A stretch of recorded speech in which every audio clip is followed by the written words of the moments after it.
다음에 우리가요, 중산층이 되려고 애를 쓰는데, 중산층이라는 게 뭔가? 우리나라의 중산층 기준? 다 남의 눈에 보이는 겁니다. 아파트 30평 이상. 아파트의 평수가 신분의 상징이거든요. 근데 지금 미국, 일본 선진국에서는 작은 집 갖기 운동, 스몰 하우스 운동이 벌어지고 있어요. 자동차 2000cc 이상, 신분의 상징이죠. 선진국에서는 갑자기 큰 차 타면 둘 중에 하나, 깡패 아니면 졸부래요. 미국의 중산층 기준? 그 사람이 내면으로 성숙된 사람인가? 자신의 주장에 떳떳할 것, 페어 플레이를 할 것, 사회적 약자를 도울 것, 부정과 불법에 저항하는 용기가 있을 것, 그리고 정기적으로 비평가하는 정도 받아볼 것. 이 기준에 의하면 우리나라의 중산층이 몇 명이나 있겠습니까? 그 다음에요, 우리가 애들에게 영어 수학 말고 가르치는 게 있는가? 돈 관리를 가르쳤는가? 경제적 자립을 가르쳤는가? 근데 막말로 영어 수학은 못해도 밥 먹고 살거든요. 근데 돈 관리, 경제적 자립, 이거 모르면 평생 고생하거든요. 제가 몇 년 전에 책을 쓰면서 조사해 봤는데요. 미국의 고등학교 교과서에는 이 돈 관리, 경제적 자립, 이 내용이 40몇 페이지 나오더라고요. 우리는 몇 페이지 되지도 않는데 선택을 안 해요. 수능에서 경제 선택하는 애들이 1.5%? 배우질 않으니까 대학을 졸업해도요, 저축이라는 말과 투자라는 말이 어떻게 다른지 이것도 몰라요. 미국에서는 중학교만 제대로 나오면 안다는데 학교에서 가르치지 않으면 부모라도 가르쳐야죠. 그래서 애도 망쳐먹지 않고 아낀 돈으로 자기 노후 대비를 해야 돼요. 그래서 뭐냐? 우리도 마찬가지지만 우리 애들에게 어릴 때부터 제대로 된 자립교육을 시키는 게 가장 중요하다는 거예요. 자립에는 세 가지가 있습니다. 첫째가 뭐냐? 행위의 자립. 내가 머물렀던 자리, 쓰레기 누가 와서 치우게 만들잖아요. 아직도 공동목욕탕에 가보면 바닥에 수건이 널브러져 있습니다. 어떤 사람이 자기가 치울 걸 안 치워서 그런 거거든요. 회사에서도요, 누가 뭔 일 하면 못 믿어. 딴 사람 와서 한번 봐야 돼. 그런 친구 있어요. 그런 친구의 노후가, 그 부모의 노후가 어떻게 될 건가 생각해 보셔야 돼요. 행위의 자립. 두 번째가요, 의식의 자립. 우리나라처럼 남의 눈 때문에 미치는 나라가 없거든요. 저는요, 미국에서 살아보지 못했는데 미국에서 온 사람이 그러더라고요. 거기는 학교를 졸업해도 넓은 천지에 흩어져 버리기 때문에 친한 친구 몇 명 빼고는 누가 어디서 뭐 하는지도 모른대요. 관심도 없고. 근데 우리는요, 동창회, 향후회, 동네 모임, 개 모임 모여가지고 걔는 공부도 못하는 게 얼굴 좀 이뻐서 시집을 잘 갔는지 뭐 사고 뭐 샀다고 산책 올리고, 나는 점심에 이거 먹었다고 산책 올리고, 누구는 어떻고. 우리나라처럼 남의 눈 때문에 미치는 나라가 없거든요. 남의 눈에서 벗어나야 이런 일들이 가능한 건데, 의식의 자립, 그리고 경제적 자립입니다. 경제적으로 자립을 해야지 남한테, 부모님한테 폐를 안 시켜지거든요. 근데 다들 뭐냐? 경제적 자립하면요, 돈 버는 능력, 재테크, 이것만 생각하거든요. 아닙니다. 여기 밑에서 세 번째 줄입니다. 진정한 경제적 자립이란 주어진 경제적 상황에 자기 자신을 맞춰놓는 능력을 기르는 것이다. 앞에 말씀드린 자립이에요. 그 다음에요, 또 하나 중요한 거는 이 금융자산과 대비되는 게 뭐냐면 부동산이거든요. 부동산에 대해서요, 우리가 올바르게 이해를 하고 있어야 돼요. 왜냐하면 우리나라는 특히 노후가 되면요, 갖고 있는 그 자산의 80, 90%가 부동산이거든요. 그러니까 나이 든 분들은 한마디로 말하면 재산이 꼴 부동산, 집 한 채밖에 없어요. 그런 분들한테 뭐 금융자산이 어떻고 이런 말 해봐야 의미가 없는 거예요. 그래서요, 이 가계자산 중에서 우리의 전 연령대 평균으로는 76%를 차지하는 게 부동산이고요. 노인들만 비교해 보면은 80, 90%가 부동산인데, 그 부동산이라는 게 어떤 성격을 갖고 있는가, 나에게 어떤 관계가 있는가, 이해를 해놓고 금융자산에 대해서 생각을 해야 된다는 거예요. 그래서 그 부동산에 대한 그 말씀을 먼저 드리고 금융자산 이야기를 하겠습니다. 보세요. 여기요, 한국은행에서 발표한 자료인데요, 우리나라와 일본의 구매력 평가 환율, 그걸 PPP 환율이라고 하는데요, 물가를 감안한 환율을 기준으로 해서 가구당 순자산을 계산해서 우리와 일본을 비교한 게 여기 있는 이 표인데요, 우리나라는요 2023년 현재로 62만 달러래요. 7억이 넘지요. 근데요, 일본이 놀란 게요 52만 달러예요. 그러면 일본은 가족 수가 많은가? 가구당이니까요. 그러면요, 1인당 가계자산을 비교해 봤어요. 그러면 더 확실하니까요. 그랬더니요, 우리나라는 26만 달러, 일본은 22만 달러. 그래도 우리가 일본보다 많아요. 일본이요, 우리보다 먼저 선진국이 됐고 우리보다 몇십 년 앞서서 자본 축적을 시작한 나라입니다. 그런데요, 가구당으로 보나 1인당 가계 순자산으로 보나 일본보다 우리가 많아요. 부자랍니다. 저는 믿어지지가 않아요. 근데 한국은행 발표인데 거짓말이 아니겠죠. 근데 문제는요, 가계자산을 분해를 해봤더니 우리나라는 76%가 부동산이에요. 미국은요 34%가 부동산, 일본은 37%가 부동산. 그러니까 우리나라와 일본은 부동산과 금융자산 그 비율이 반대예요. 그러니까 우리나라는 한마디로 말하면 전체로 보면 76%, 노인 세대만 보면 80, 90%가 부동산이란 말이죠. 그러니까 우리나라는 자산 이퀄 부동산인데 부동산 가격이 비싸니까 부자처럼 보이는 거예요. 계속 부동산이 오르면 상관없겠죠. 나라는 미쳐버리겠지만. 그런데 혹시라도요, 일본이 과거에 경험했던 것처럼 인구가 줄고 경제가 어려워져 가지고 장기적으로 부동산 하락 현상이 나타나면 10년 후, 20년 후, 30년 후 내 노후가 어떻게 되지? 걱정이 되는 거예요. 지금요, 우리나라 부동산이 얼마나 비싼지 일본과 비교를 해보겠습니다. 우리 남한 땅 넓이가요 10만 평방킬로미터예요. 일본 땅 넓이는 38만 평방킬로미터입니다. 우리 남한 땅 넓이는 일본 땅 넓이의 약 4분의 1이에요. 근데요, 재작년 가격으로 우리 남한 땅을 다 팔았다고 가정하면 일본 땅을 다 판 돈의 4분의 3이랍니다. 땅 넓이는 4분의 1인데 땅값은 4분의 3이다. 이 말은요, 일본 땅을 평균 3평 팔아야지 우리나라 땅을 1평 살 수 있다는 거예요. 평균 우리나라 땅값이 일본 땅값의 3배 비싸다는 얘기예요. 근데요, 제가 1980년대 일본에서 부동산 버블로 난리 났을 때거든요. 일본 도쿄에서 근무를 했는데 들은 얘기입니다. 그때 일본 땅을 다 팔면 우리나라 남한 땅 다 판 돈의 15배라고 그랬어요. 그러니까 1980년대 일본의 부동산이 아주 비쌀 때는요, 우리나라의 땅값 전체는 일본 땅값 전체의 15분의 1이었어요. 그 지금은 4분의 3. 4분의 3은 똑같은 거거든요. 4분의 3 정도까지 왔다는 거는 거의 비슷한 수준까지 와 있다는 거예요. 그 말은 지난 30년 동안에 일본의 집값 땅값은 왕창 떨어지고 우리나라 집값 땅값은 왕창 올랐다는 얘기예요. 그럼 일본의 땅값이 얼마나 떨어졌는지 보겠습니다. 여기요, 일본의 3대 도시 도쿄, 오사카, 나고야의 택지 82년을 100으로 볼 때요, 9년 동안에 3배 올라서 그 다음에 또 20년 동안에 3분의 1로 떨어져서 옆으로 기다가 요즘 약간 오른답니다. 이렇게 장기 하락을 하니까요, 일본 사람들의 집에 대한 생각이 바뀌었어요. 우리처럼 집에 한이 맺혀 있잖아요. 일본의 보통 사람들이 내가 집이 없어, 금융자산에 몇 억 있어, 그러면 은행에서 돈을 빌려가지고 집을 살까? 집 사면 세금 내야지, 수리해야지, 골치 아프잖아? 에이, 집은 빌려 살고 이건 딴 데 투자할까? 냉정하게 생각해 보거든요. 근데 우리나라는 어떻습니까? 지금 내 돈이 하나도 없더라도 은행에서 빌려준다면, 아버지가 빌려준다면 영끌, 눈 감고 집 샀죠.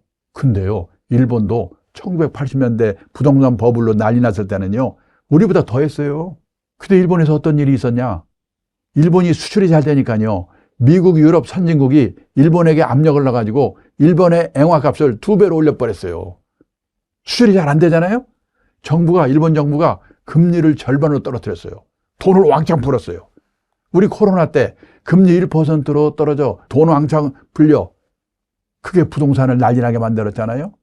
그래서 그때 일본에서요, 일본 사람들이 기업은 땅 산다고 난리고 개인들은 지금 집 못 사면 큰일 난다고 난리고 난리를 쳤어요. 기본적으로요, 우리나라나 일본처럼 농경 문화를 가진 나라, 정착해 사는 나라 사람들은 유목민국가 해양국가처럼요, 이동을 전제로 하고 사는 나라 사람과 달리 내 집, 내 땅에 대한 집착이 엄청나게 강하거든요. 신분의 상징이고. 일본도 그랬어요. 근데 집값 땅값은 떨어져. 애들은 줄고 노인만 남어. 경제는 어려워져. 그러니까 에이, 집 없으면 어때? 빌려 사면 되는 거지. 이렇게 바뀌더라고요. 앞으로 우리가 어떻게 될 건가? 두 번째는요, 일본도 우리나라도 베이비붐 세대가 왕창 태어나가지고 성인이 돼서 집을 사면서 집값을 올렸어요. 근데 일본은 베이비붐 세대의 내 집 마련이 끝났어요. 우리가 아직 안 끝났어요.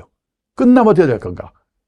그리고요, 인구 대비로 볼 때 애를 많이 낳는 베이비붐의 기간, 출산율, 이게 인구 대비로 우리가 일본에 거의 2배쯤 되거든요. 그럼 끝나면 쇼크가 더 클 거예요. 세 번째, 도시화. 시골에 살던 사람들이 도시로 이주를 하면서 집을 사니까 집값을 올렸어요.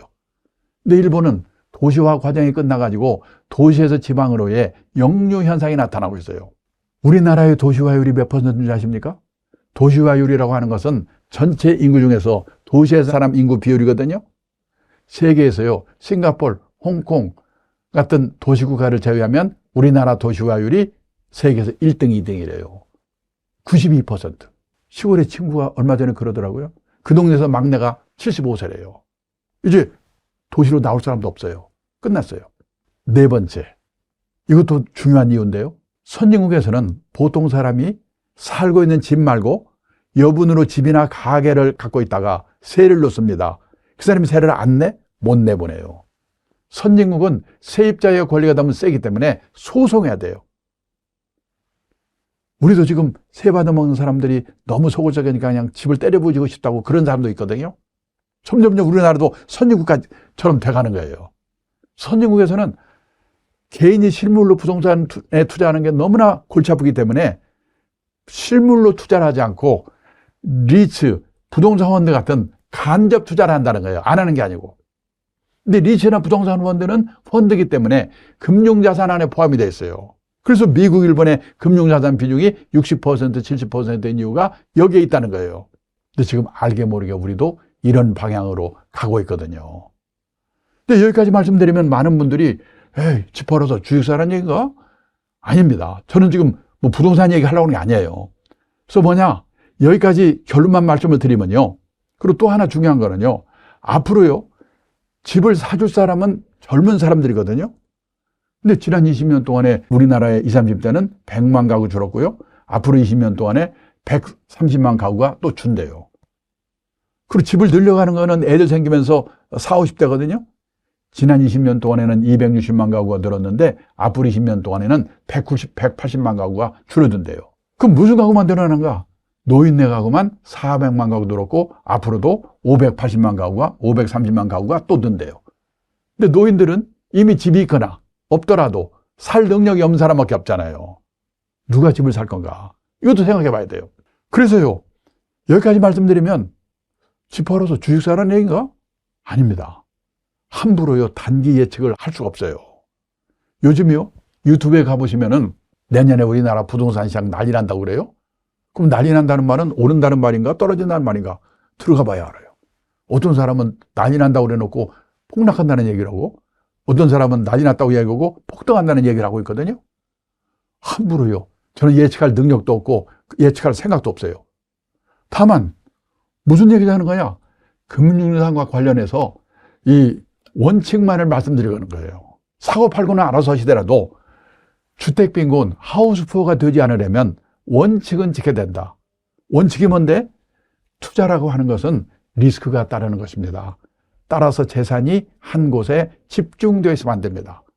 갖고 계신 재산이 100% 부동산에 몰빵되어 있으시다면 그 부동산이 오를 때 오를 망정 우선 10%, 20%라도 금융자산을 가지세요. 그리고 나이가 들어가면서 금융자산의 비중을 높여가셔야 됩니다. 그래서요, 환갑 나이쯤 되면 선진국 수준은 안 되더라도 부동산과 금융자산 비중이 반반 정도는 돼야 된다. 그래야지 오르든 떨어지든 주택빈곤, 하우스푸어는 안 된다. 그리고 옛날처럼 과도하게 부채를 안고 집 사는 거는 정말 조심해야 된다. 이 말씀밖에 제가 드릴 수가 없어요. 그리고요, 많은 사람들이 투자에 성공하기 위해서는 예측을 잘해야 된다고 생각하거든요. 주가 예측, 부동산 예측. 그래서 온갖 유튜브에서 날만 새면 오릅니까? 떨어집니까? 뭐 사야 됩니까? 이러고 있잖아요. 근데 저 이름 되면 알만한 유명한 펀드 매니저, 국제적으로 날린 사람이에요. 이 사람이요, 저한테 한번 그러더라고요. 30년 동안 펀드 매니저로 일을 해왔는데 금년에 주가 전망 어떻게 돼요? 누가 와서 물어보면 미치겠대요. 모르니까. 어떻게 보면 도사도 모르는데 보통 사람이 어떻게 알아요? 그래서요, 공부라는 게 예측에 관한 공부라고 생각하는 거는 단기 예측은 열심히는 하지만 불가능한 거라고 생각하고 해야 된다는 거예요. 무슨 공부를 해야 된단 말이냐? 자산관리의 기본 원칙, 그리고 전문가를 활용하는 법, 이 사람이 전문가냐 아닌지 식별하는 법, 그 공부를 하라는 거예요. 그리고요, 또 하나 중요한 거는 뭐냐면 리스크, RISK, 리스크라는 말에 대한 이해를 제대로 하셔야 돼요. 왜냐하면 우리나라는 리스크를 위험이라고 번역하거든요. 전 잘못된 거라고 봐요. 언론에서도 위험이라고 번역하더라고요. 잘못된 거라고 봅니다. 10몇 년 전만 해도요, 우리나라 어머니들이 세계에서 배짱이라고 해야 되나요? 깡이 제일 좋았거든요. 그때만 해도 이 아줌마들이 이렇게 무모해서 어떻게 겁이 날 정도였어요. 근데요, 지난 10몇 년 사이에 우리나라 어머니들이 주식 사서 깨먹어, 펀드 사서 깨먹어, 아들 취직했는데 잘려, 딸 시집갔는데 고약한 놈 만나. 지금 우리나라 어머니들 눈에 보이는 거는 위험밖에 안 보여요. 입에 위험을 달고 다닙니다. 위험한 놈 만나지 마라. 딸한테 하는 얘기입니다. 위험한 회사 들어가지 마라. 공무원 선생님 되라고 난리잖아요. 위험한 상품 사지 마라. 지금 우리나라 어머니들이 자기도 모르는 사이에 자기 애들을요, 바보 만들고 있어요. 저는요, 리스크를 위험이라고 번역하면 안 된다고 봐요. 그냥 리스크라고 번역합니다. 왜? 위험의 정확한 영어 중학교 때 배웠죠? 데인저, 홍수 나서 죽을 위험, 폭탄 터져 죽을 위험, 이게 위험이에요. 그러면 리스크의 정확한 번역은 뭐냐? 불확실성, 잘 될 수도 있고 잘못될 수 있는 거. 근데 잘못되는 것만 번역하면 절반만 번역한 거거든요. 그리고요, 지금까지는 소위 말하는 안전빵이라는 게 있었어요.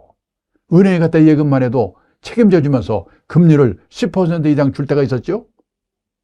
몇 가지 직업만 선택하면 평생 보장된 시절이 있었죠. 근데 앞으로는요, 자산을 운용하는데도, 결혼을 하는데도, 직장을 고르는데도 리스크, 불확실성, 이거를 테이킹, 앉지 않고는 풍요로운 인생을 살 수 없는 세상이 왔다는 거예요. 선생님이 공무원이 안전하다고요? 해외 사례를 보니까 그렇지도 않아요. 국민들이 화가 나잖아요. 그러면요, 행정개혁 압력이 들어와요. 그럼 민간기업에서 독사처럼 구조조정하던 전문가 불러가지고 행정개혁위원장을 시켜요. 그 사람이 칼 휘둘러요. 선생님이 안전하다고요? 애들이 없는데 어떻게 선생님을 합니까? 재작년에 서울교대 졸업생이 300몇십 명이었는데 1차 발령받은 애들이 112명? 애들이 없으니까.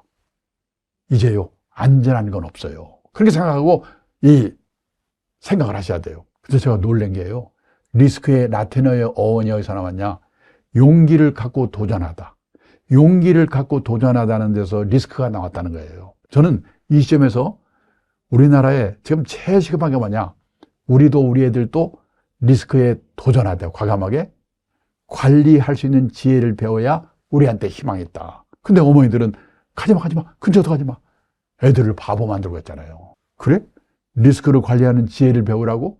가르쳐 줘야지. 앞으로 인생을 살아가면서 수많은 리스크가 있습니다. 인생 경험도 하고 책도 읽고, 그래서요, 강의도 듣고 리스크를 어떻게 관리하는가에 대해서 공부를 하셔야 돼요. 여기서는요, 주식 투자에 따르는 리스크만 간단히 말씀을 드리겠습니다. 주식 투자요, 열심히 예측도 하고 좋은 정보 고르는 노력도 해야 돼요. 그렇지만요, 기본적으로 두 가지 리스크가 있다. 주식 투자에는.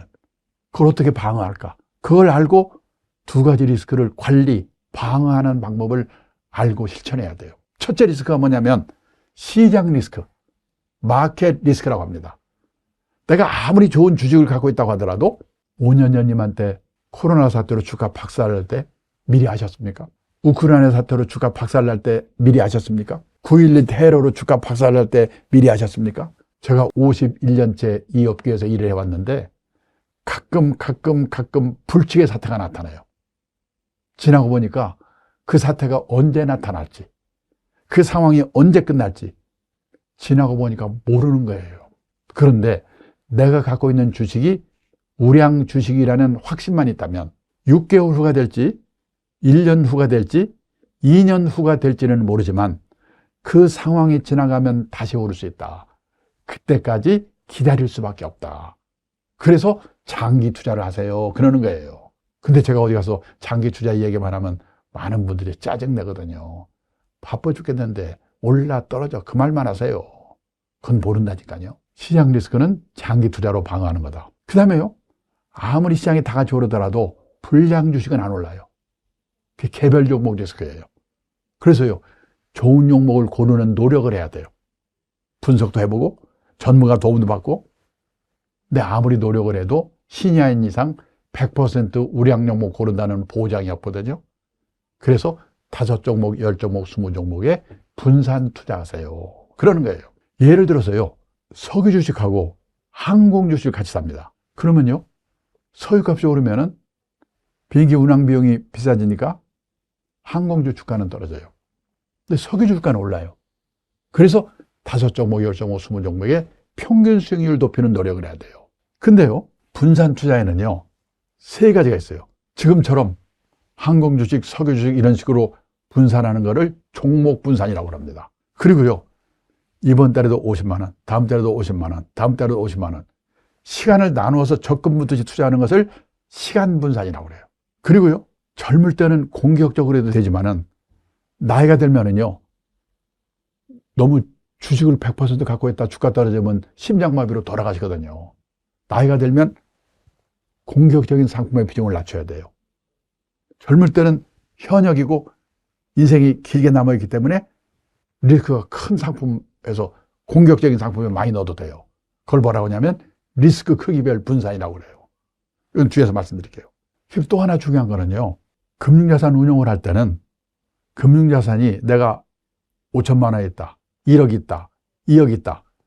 그러면요, 먼저 그거를 용도별로 나누는 노력을 해야 돼요. 그거를 저는 뭐라고 하냐면 3개의 주머니에 나누어서 관리하세요. 그렇게 얘기합니다. 3개의 주머니. 3개의 통장이라도 좋아요. 어떤 주머니냐? 첫째가요, 생계용 주머니예요. 이거는 6개월 이내에 쓸 돈, 애들 학비 줄 돈, 먹고 살 거, 원금 깨먹으면 절대 안 되는 돈. 이거를 뭐라고 하냐면 생계용 주머니에 넣으라고 그래요. 그리고 이거는 항상 꺼내 쓸 수 있는 예금이나 단기 금융상품에 넣는다고 그래서 저축상품에 넣는다고 그래서 저축주머니라고 그래요. 그러니까 생계형 주머니는 이퀄 저축주머니입니다.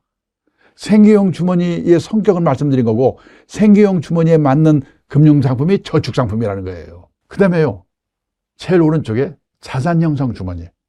이거는요, 노후 대비로 리스크가 따르더라도 투자상품에 운용을 해서 자산을 불러가는 자산형성 주머니예요. 이거는 주로 주식이라든지 주식형 펀드, 채권, 채권형 펀드, 리스크가 따르더라도 수익을 낼 수 있는 거기에 원칙을 지켜서 모아가는 주머니가 자산형성 주머니예요. 생계형 주머니와 자산형성 주머니는 필수 주머니입니다. 왜? 먹고 사는데 꼭 있어야 되니까 필수고, 노후자금으로 마련해야 되니까 필수로. 생계형 주머니와 자산형성 주머니는 필수 주머니다. 근데요, 가운데 있는 트레이딩 주머니는 있어도 되고 없어도 되는 주머니예요. 참고로 말씀드리면 저는 트레이딩 주머니 없어요. 왜냐? 이거 할 시간에 원고 한 번 더 쓰는 게 낫다고 생각하니까. 그리고 제 아내는요, 고수업을 좋아해요. 그래서 제가 약간의 한도를 정해주고 트레이딩 주머니를 운용하라고 허용하고 있어요. 트레이딩이 뜻은 뭐냐면요, 단기간에 샀다 팔았다 하는 주머니라고 생각하면 돼요. 그러면요, 트레이딩은 나쁜 거고, 이 자산형성 주머니는 주로 투자 상품, 투자의 주머니라고 합니다. 투자를 하기 때문에 투자는 좋은 거다. 아닙니다. 트레이딩은 단기로 샀다 팔았다 하는 것은 확률이 반반이다. 그렇기 때문에 이거는 꼭 오락하는 기분을 해라. 돈을 벌면 기분 좋게 쓰고, 깨먹으면 에이 뭐 빠진거 했으니까 됐지, 뭐 오락했으니까 됐지, 뭐 오락하는 기분을 하라고 그래서 오락용 주머니라고 그래요. 그러니까 이 오락용 주머니는 모든 사람이 갖고 있을 필요가 없어요. 저 같은 사람은 없어도 돼요. 근데 또 이걸 또 좋아하는 사람이 있거든요. 빠찡코가 왜 있습니까? 그러니까 좋아하는 사람 하는 거예요. 다만 트레이딩 주머니로 노후자금을 마련한다는 생각은 버려야 돼요. 미국에서도요, 트레이딩 주머니는 직장인들, 젊은 사람들은 별로 안 해요. 시간이 없으니까. 퇴직한 사람들이 약간의 돈을 한 1,000만 원, 2,000만 원 정도 오락용으로 따로 떼어놓고 그 돈 어디서 정보 좋은 거 들어가지고 샀는데 대박이 터졌다? 폼나겠습니다. 근데 정보 듣고 했는데 대박은 그냥 반도각이 나버렸다? 그때가 중요해요. 오락했으니까 됐지 뭐. 그래서 오락용 주머니라고 그래요. 이런 식으로 자산을 나누는 것부터 시작해야 됩니다. 그 다음에 중요한 건요, 여기에 맞는 금융상품을 골라놓아야 돼요. 그래서요, 누구 도움을 받느냐? 전문가의 도움을 받아야 됩니다. 그래서 이제 전문가한테 가가지고 저 이번에 100만 원 여유자금 생겼는데요, 아까 그 비율대로 쪼개내려고 합니다. 그러면 거기에 맞는 상품을 골라주세요. 거기서 골라줄 거예요. 그러면요, 그냥 사지 마시고 물어보고 사셔야 돼요. 중요한 거는 전문가를, 실력 있는 전문가, 믿을 수 있는 전문가를 알아두는 게 중요합니다. 그거는요, 소개를 받으셔야 돼요. 소개를 받아가지고 믿을 수 있고 신뢰할 수 있는 사람을 알아두는 게 중요해요. 그 사람한테 가서 상담을 받아야 돼요. 그리고요, 그 사람이 실력이 있고 신뢰할 수 있는 사람인가 가끔씩 확인해 봐야 돼요. 그 하는 방법이 뭐냐? 먼저 이제 100만 원어치 금융상품을 사기 위해서 찾아갑니다. 저 이번에 100만 원어치 금융상품 사야 되겠는데요, 뭘 살까요? 그러면요, 기다렸다는 듯이 그래요? 이거 사세요. 그 자리에서 단말하지 않고 무조건 사라고 그러면요, 그 사람은 조심해야 돼요. 왜냐? 두 가지 일 중에 하나일 가능성이 커요. 첫째는 그 회사에서 캠페인하는 상품을 팔 수가 있어요. 내 형편은 생각하지도 않고. 얼마 전에 음식점을 하다가 그만둔 친구가 그러더라고요. 음식점에 가서 무조건 맛있는 거 주세요 그러면 안 된대요. 자기가 해보니까 오후 3시, 4시쯤 되면 안 팔린 거 막 밀어낸대요. 그러니까 내 형편에는 상관없이 그 회사가 캠페인하는 상품 나한테 내 형편은 생각도 않고 그냥 무조건 팔라고 하는 사람은 신뢰할 수 있는 사람이 아니죠. 그다음에 두 번째 경우는 뭐냐? 그 사람들은, 전문가라는 분들은 수수료가 자기 수입이거든요. 가능하면요, 핑계만 있으면 수수료가 비싼 걸 팔라고 그래요. 그러면 안 돼요. 그래서 그 사람은 내 형편을 생각지도 않고 수수료 비싼 거 무조건 이거 사세요. 그럴 수가 있어요. 그런 사람을 조심하셔야 돼요. 거기서 우선 한번 테스트를 해야 됩니다. 그리고요, 그분이 손님은 지금까지 이 비율로 이렇게 짜서 투자해 오셨네요. 그리고 지금까지 갖고 있는 게 이거네요. 이번 달에 사시려고 하는 것은 이런 상품이 좋겠네요. 그렇게 얘기를 해주는 사람을 만나야 돼요. 그래서 그 사람이 골라줬어요. 그러면 먼저 덥석 사지 마시고 그 상품이 우선요, 저축 상품인지 투자 상품인지를 알고 사셔야 돼요. 그 사라고 하는 상품이 예금처럼 갖다 맡기면 책임져주는 저축 상품인가, 주식이나 펀드처럼 잘하면 돈을 버는데 잘못하면 원금도 깨먹을 수 있는 리스크가 따르는 투자 상품인가 알고 사셔야 돼요. 왜냐면요, 구조화된 상품이라 그래가지고 제목만 보고 설명만 보면 애매한 게 너무나 많거든요. 그래서 책임져주는 저축 상품인가, 내 책임인 투자 상품인가를 꼭 알고 각오하고 사셔야 돼요. 그 다음에요, 요즘은 사기꾼이 또 많아요. 기발한 상품 조심해야 돼요. 기발할 수가 없어요. 꼬치꼬치 내용을 물어보고 알고 하거나, 물어봐도 뭔 말인지 모르겠다 하지를 말아야 돼요. 투자 원칙 중에 제일 중요한 원칙이 뭐냐면, 모르는 상품에는 절대 투자하지 말라. 그다음에 두 번째는요, 주식을 직접 사고 팔고 하는 것은 직접 투자라고 합니다. 그리고 펀드라든지 변액보험, 변액연금 요즘 많이들 하시거든요. 이거는 전문가가 내 대신 운용해 주는 거예요. 그래서 간접 투자 상품이라고 그래요. 그러니까 펀드, 변액보험, 변액연금처럼 간접 투자 상품을 사실 때는요, 사는 데보다도, 판매하는 회사보다도 변액보험, 변액연금 그 펀드를 운용하는 회사가 어딘가, 실력 있는 회사인가? 알고 사셔야 돼요. 그런 회사가 몇 개 없어요. 근데 아까도 말씀드렸지만 그거를 확인하고 사는 사람이 100명에 1명밖에 없다니까요. 제가 강의를 하면은 끝난 뒤에 또 문이 오셔가지고 저 펀드 사서 깨먹었는데 어떻게 해야 돼요? 제가 물어봅니다. 그 펀드 어느 회사가 운영하는데요? 아직까지 운용회사 이름을 알고 대답하는 분을 본 일이 없어요. 그 정도로 운용회사를 그 사람들도 모르고 파는 경우도 많아요. 운용회사, 실력 있는 운용회사를 꼭 알고 이 운용회사가 실력 있는 운용회사라는 그 좀 근거를 보내달라고. 과거 운용 성적이 좋았다든가 그 업계의 평판이 좋다든가 그런 자료들이 있습니다. 실력 있는 운용회사라는 것은 거기 확인해달라고. 그래서 알고 하셔야 돼요. 세 번째는요, 단서조항이에요. 금융상품에는 단서조항이 있는 상품이 많아요. 단서조항이 나쁜 게 아니고 알고 하셔야 돼요. 보험상품에도 보면요, 몇 년 이상 장기로 가입하면 이러이러한 좋은 점이 있습니다. 근데 그 얘기를 않고 샀는데 나중에 보니까 그 몇 년이 안 됐다고 그래서 절반만 준다든지 그래서 싸우고 그러잖아요. 그 다음에 작년 연초부터 홍콩 엣지 주식 ELS 그것 때문에 막 싸우고 그랬잖아요. 그건 뭐냐면 홍콩 엣지 주식의 주가가 3년 이내에 40% 이상만 떨어지지 않으면, 어떤 거는 50% 이상만 떨어지지 않으면 원금이 보장됩니다. 이런 단서 조항이 있는데 그걸 모르고 샀다가 나중에 막 서로 싸우고 그러잖아요. 단서 조항 하셔야 돼요. 세 번째, 적합성. 어떤 사람한테는 참 좋은 상품인데 나한테는 맞지 않은 상품이 있어요. 직장인이 컴퓨터 앞에 앉아가지고 선물 옵션 샀다 팔았다, 주식 샀다 팔았다 빨리 말려야 돼요. 그 사람은 회사 잘리려고 작정한 사람이에요. 제가 옛날에 사장할 때 사무실을 가끔 돕니다. 그럼 제가 지나가는 순간에 PC, 컴퓨터를 팍 끄는 친구가 있어요. 왜 껐는가? 둘 중에 하나입니다. 야한 사진 보고 있었거나 아니면 주식하는 친구. 근데 그런 친구 중에 진급 빨리 되는 친구를 못 봤어요. 주식은 해야 돼요. 하는 게 좋습니다. 근데 하더라도 일주일에 한 번이나 보고 느긋하게 해야 되거든요. 왜? 직장인은 직업에서 성공해야 되니까. 다시 말씀드리지만 가장 큰 투자 엔진은 자신의 직업이다. 그 시간에 일을 해야죠. 다섯 번째, 세금. 옛날에는 세금은 부자들만 생각하면 됐거든요. 근데 앞으로는 서민들도 절세 상품을 잘 활용해야 돼요. 아까 연금 할 때 말씀드렸죠? 그 연금 상품이 다 절세 상품이에요. 그런 것들을 잘 활용해야 돼요. 그리고요, 절세 상품을 샀으면 단기로 해약하면 혜택 받은 거 다 토해내야 돼요. 단기로 쓸 돈을 그런 절세 상품에 넣으면 안 돼요. 그런 걸 아셔야 돼요. 그 다음에 수수료.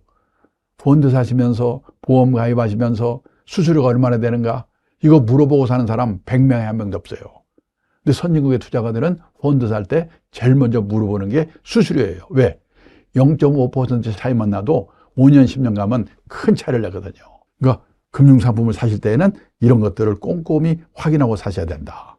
이상 학생들이, 그다음에 현역으로 근무하는 군인분들이, 또 직장 초년생, 중년생 중에 아직 이런 문제에 대해서 공부를 하실 기회가 없으신 분들이 알아두셨으면 좋을 것 같은 내용에 대해서 말씀을 드렸습니다.